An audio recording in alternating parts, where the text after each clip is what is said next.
We have a friend who's having trouble with an SK280. The dial seems to be working, but some of the settings are not working. So here's a quick demo of what you have to take off to go into the machine and try to identify the problem. These two odd-looking screws come out so as to be able to remove the handle, and then you can remove the cover working with these screws. The center button just pulls out, then the dial must come off.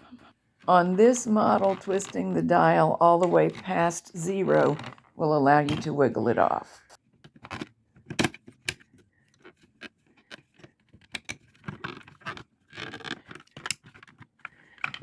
Now it has to come off all at the same time. All right, this is your selector dial that on the cover would be 0, left, F, S, J, and T.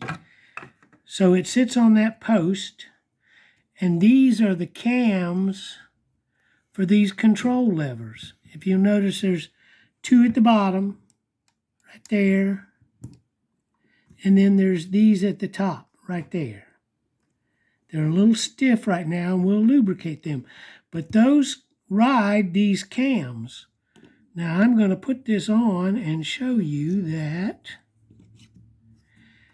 it has to go past the spring in the front here. I'll lift this up.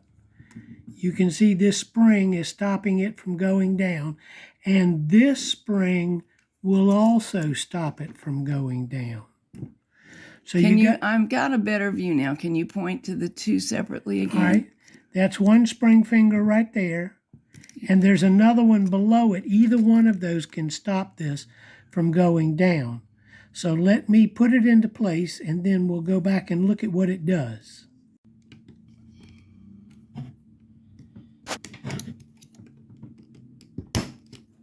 If you will notice, I can get the tip of the screwdriver under this side. It's actually supposed to fit flat. This spring finger that you see right here sticks in farther. That's because this part of the dial, if you'll notice, it is thinner than this part of the dial. But we've got to get this down to where this finger is solidly in that groove, not partway in the groove. So something is preventing this side, and you'll notice, see how it's rocking and it won't rotate properly? So we've got to get this down flat to the surface under it. All right, here's what we've got. That's your keyway, and it must go over that post. But see, now we're clear of the keyway. We can rotate any way we want to. But you have a cam path in the bottom of this dial, and this is the rider for that cam path. And if you'll notice, this is stiff. It hasn't been worked with. This is an estate machine. I didn't even actually remember we had it. So we've never given it a cleaning, and goodness knows how long it's been in storage. But you'll have to get it lined up so that when you start to put this into place, you pass the keyway. Now you've got to go around and get into that cam path, and you've got to have this lined up so you see the distance between the center shaft and the cam path on the inside. That's how far apart they need to be. Back side of the shaft, this has got to come a little bit closer, but that's why it would not go down. So if it's ever been off, or if it's slipped because somebody pulled up on it, then it's not in its cam path, and therefore this plate won't slide and these won't line up with the drive cams in the back. I'm going to lubricate a little bit, and then we'll put it back together. And my guess is that conceivably dropping might cause it too. Yes. Now you notice there's another cam rider right here. See that? Yeah. So you've got 2 cam paths, one in the stitch size dial and one in the selector dial.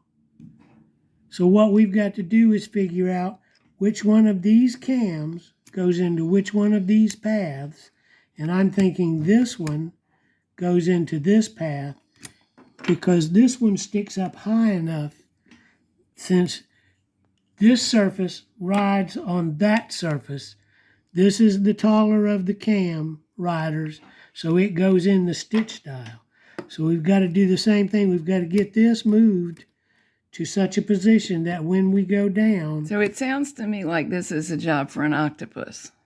Yeah, this is one of those instances where you have to use your other hand to get it. But I'll show you the tricks. All right, now we are fully seated, and this is what I was saying. You see that spring? The lower spring? Yeah, the lower spring finger, and its V is right solidly into that groove. A little bit of white showing above, but over here we're flat against that guide plate right there. Now here's what you check for. I'm going to rotate all the way to one side. Here's the plate that moves when this guide path moves the cam. See that happening? All right. So if you had a circumstance where you were able to turn the dial and you were not getting the response you expected from the carriage, say it failed to tuck. Right. You would suspect that that was improperly engaged? Yes, that this is not seated properly. It can ride up just enough to come out of the cam path. Then it looks like it's seated, but we're only talking about that much room right there. You see how I've lifted that up? No, we can't see that. Okay. See how much I've lifted that? Okay, so it's just the tip of the screwdriver. If I go any higher, it's going to pop out of the cam rider. Now it's back in, and we'll check. Yes. So see? when you're this far assembled, you can tell if it's correct by doing what? Be specific. All right, by going through the positions, right now you'll see we're in the T position. We're going to move to S and J. That's the next spot that spring finger wants to lock into. And we're beginning to get onto this cam rider. So that's good. Yes. And from my angle, I'm seeing levers that are away from you, and each one moves in response. This is 0. And if you'll notice, when we start to move, see these springs being pulled because this lever butt, see it right there, is being manipulated? Yes. The spring is stretching. All right, this is what I was saying about springs being off. There's a spring right there in that tang that's moving this flipper underneath. And sometimes they break, but even more often they come off and they're hiding in the mechanism somewhere. So we have two things going on here. Our guide plate has come all the way out on the cam path right here. And notice we've got this lower lever on the guide. This one is in a neutral position. Our plate's moving underneath. Oops. You saw that movement. That's a very big movement. It is huge. All right, and this spring can be off of here, very seldom off of there unless someone has loosened this screw. Let's flip over very slowly here and see that's this screw right here. Can you see that? It's a gold-colored screw. Once you move the screwdriver. All right, you got the same thing over here. Now I've got the screwdriver tip against that brass-colored screw that's right underneath that rear lip. And if either one of these screws were loosened, they can drop the spring head. We're in the 0 position. I'm going to lean around so I can point. See this top set of arms? They're on the cam. When I go to L, all right, they're off the cam, and they should both be retracted by their springs. On the cam, off the cam. So if this spring's broken, or that spring's broken, or you see how high they're riding on this brass-colored screw? Yeah. If somebody thought, oh, I wonder if that gets me where I want to go, and they loosened that, they could drop this spring off and not have known it, and you can't see it when the cover's on. But there's the L position. Now F is mostly just the cam rider moving the adjustment plate underneath. Yeah, we can see it move from over here. Right, and I don't think that, no. See, here's your two rider cams, and neither one of them are engaged with the top or the bottom levers. So there's L, there's F. So L and F are mostly leaving these arms alone. But watch, we come over here to the 0 position. Now when we go to S and J, they're definitely engaged, and T. So what happens is, if these arms have lost their springs, they're constantly staying out or they're constantly staying in. Okay, if the selector is not 100% totally engaged properly, you could get lack of response. Right, exactly. Now moving this plate underneath here is very important. And if you'll notice, this cam path runs in an angle here and then makes a sharp turn. So when you're in S and J and T like we are now, see, that's when that plate does the most amount of moving is through this back side. T, and it's had to move a lot. SJ, and it's coming in. 0, it's doing nothing. All right, we're in the 0 position. We've passed the first spring arm, and we have to get past the second one. And I'm trying to do this without looking so that you can see, and it's difficult. There you go. And the reason I did that, now we're going to rotate to get past the keyway, is because this has to go on with the cover. Isn't that a pain in the neck? It is, but if you'll look, those cams for the lever control will not go, the cover won't go over them. They have to go on under the cover. So we're going to reverse the procedure. First, we line up the keyway so it'll drop down the first distance. Now we want to go back to the 0 position. And we've got to get this first finger out of the way. A little pressure down. You must be careful. I'm turning this so that I can see some. You must be careful about getting that. All right, I passed the first one. I'm into the second one, but you see what it is that cam rider underneath here isn't lining up quite right yet. And you see the play you've got in the cover. Yeah, there shouldn't be that much. Is that correct? That is correct. I'm going to look up in here, raise the cover up, see if I can see if our spring finger is out of the way. You can reach in this way, pressure down, try to work that spring finger around.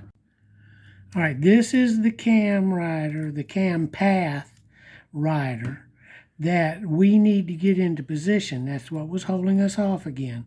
Now let me show you what I've done underneath.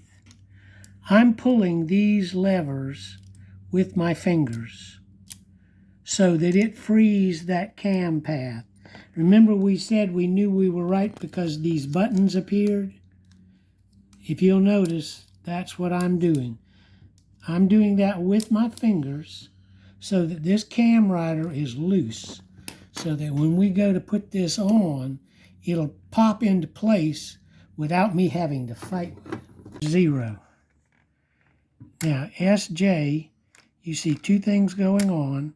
You see this body moving down and these levers flipping up. Now we go over to T. Yeah. T. Back to SJ, T. And you notice they move further out of the way. Let me show you something to look for. When these both of these come up in the SJ position, when we go back to neutral, look at how slow that one is. See, as we noted, this is a machine in need of cleaning and oiling. So lubrication right here at the base of these flippers and the spring package that's underneath here. Because watch this one and it'll drop back, and this one moves very slowly. Yeah, that would definitely start to cause some knitting issues soon. It would. You would change positions. Now look. See, it didn't even go all the way this time. That would definitely... It's going to cause a jam any minute now. Right. That would definitely cause you a problem. So the dial was moving. Now we'll go to L. You see these levers drop down. Back to 0. And you see right past the 0 is where these two start to lift up. And if you'll notice, watch, this one comes up. This one hasn't moved yet. I don't think you've showed them F yet. I haven't. There's F. Okay. So you should, in fact, see 5 distinct position setups underneath the machine. That's right. But even if you do, they might be too slowly responding to perform well. That's right. And sometimes a flipper or lever actually fails to respond. Right. And again, let me point out, I'm in 0. I'm going to SJ, but notice how this one moves instantly and this one's just sitting there. So neither one of these are clean enough. Not on this machine. This one should jump up as far as that one. And then when we go back, this one should fall just as fast as that one. So this is the cleanliness test, but you must have 5 distinct positions underneath there and see each one doing what it should. All right, let's start with the same thing here. That is your stitch size control. And you see how stiff that is? That may not line up correctly, but you have to match the keyway to the key. And so you either have to have this cam follower in this position or in that position. And you see there's a different distance between those two. So here, which is quite a bit out, about like that, or up close. Now if this was a little easier to pull back and forth, let me get underneath it and I'll show you how you get around that. I'm going to move it by hand, and you see what's moving? These two flippers are moving. See me move I'm making the stitch adjustment by hand. So when you go to put the dial on, if you start in that position, you can pull it just a little bit and try to help those cam paths match up. Or you can just be good and get it the first time. That may happen to somebody sometime, probably not me. But see, it won't go down until it's just right. And if you try to force it, you're going to break either this. On some machines, this key will break off. Yeah. But on most of the time, it's going to break this part of the keyway. So start it down, hold a little pressure on it, and work the stitch dial riders from underneath. This is just way too stiff. Let's go out all the way and see what we get. Aha! Yeah, to line up the keyway, you go past 0 on this one to get it out. And see, there's your declivity to let this spring finger pop into place, which is what you heard when we were doing this. And the center, that's no big deal, right? No, that's no big deal because this is longer than that and goes right in that slot. And there's an obvious position for it. Right. See if I can make it show up better. Okay. Now you notice it's not going to go in until this groove straddles the keyway. So you have to twist it a little. Yep. Again, keep pressure. But not too much, 'cause it's Well, yeah, plastic. because it'll break in a heartbeat. There. We got it. Okie dokie.